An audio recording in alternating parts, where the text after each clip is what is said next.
Hey YouTube, how's it going? This is Gamester81 and welcome to another show. In today's episode, we're going to take a closer look at the Pokemon Mini handheld released by Nintendo.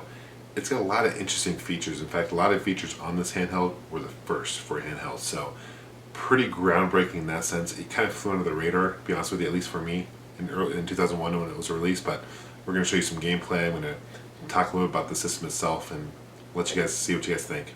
Thanks for watching. Guys, so here it is. This is the smallest handheld that Nintendo's ever made. It's smaller than the Micro. My hands, first of all, are freaking huge to begin with, but so it's not good in comparison, but this is pretty small.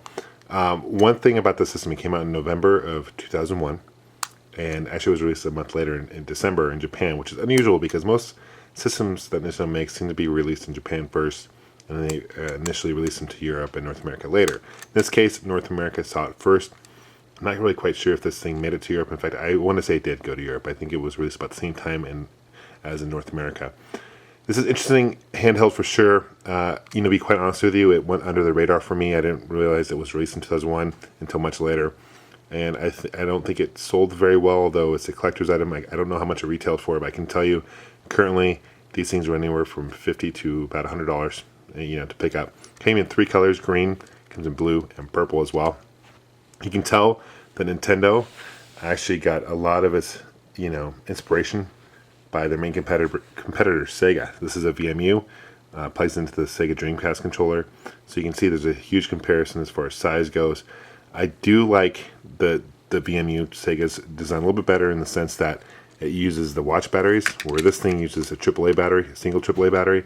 The life on that battery is not bad. It's actually really good. Although I don't like the screws. Although it's a bigger screw than a lot of those tiny screws that you see in other handhelds and other items you use. So that's kind of annoying. But this does use separate cartridges where the VMU does not. Okay, which is really cool. And there's 10 games released. The games look like so they're very tiny. This is the game that came with the box with the system itself. There are homebrews, and people have hacked it, and actually create their own homebrews now. The graphics are nothing really to go home about, to be honest with you. It's less than Game Boy graphics, the original Game Boy. It's more like, remember those Digipets back in the 90s, late 90s? That's kind of what this is like, okay? And the sound effects, not too pleasing either. So it was more something you could put in your pocket, and you could do battles, you can do multiplayer and stuff like that. You got your directional pad here. This is your start button, your on-off button. You got your B and your A, and your C button on the side here. It's kind of unusual. And that's pretty much it. The games would plug in like so. And in order to get them out, there's a lock right here. You just slide that lock and then get it out. Otherwise, you can't get it out. I don't know. Maybe that's to prevent it from coming out in your pocket or whatnot. This is the box. The design talks a little about the handheld and about the games, and talks about built-in infrared. It's got a vibrator. All right, for rumble, guys, get your mind out of the gutter. It vibrates, and you can use your actually kind of control it for some games. Kind of unusual. And there's a built-in clock, which is really cool, and there's a stopwatch, all that good stuff too. Okay, let's check out some gameplay. We're gonna boot this bad boy on.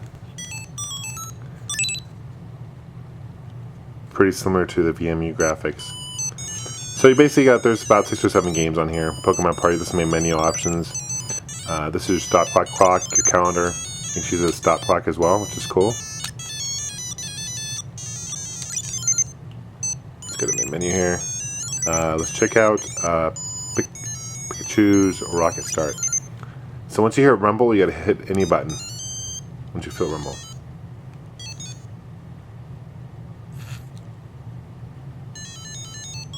So it's all about timing. It's weird.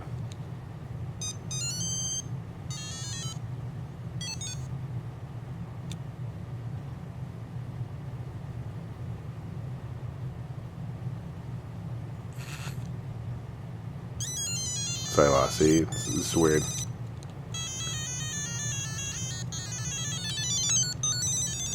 Okay. Anyway, moving on. Slow King Judge. This is also weird. You gotta judge the balls whether they're in and out. B is in, A is out. Oh, sorry. Let's try again.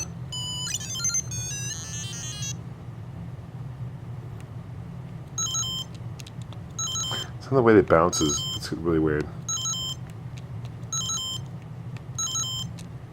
I guess the goal is to see how many you can get in a row.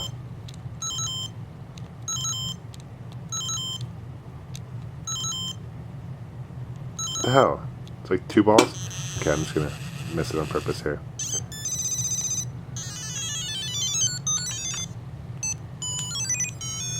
Okay, this is dribble. Basic object is to keep the ball in front of you at all times. The problem is the ball moves much quicker than you do.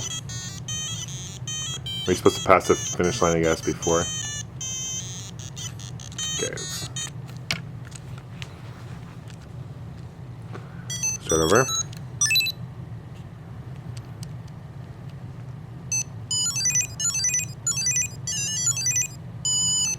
Blossom. This is weird too, the dancing one. She's supposed to go in the direction that they're moving.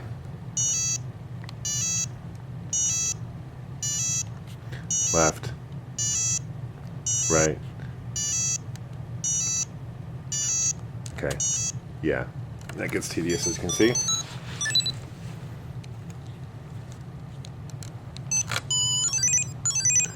Alright.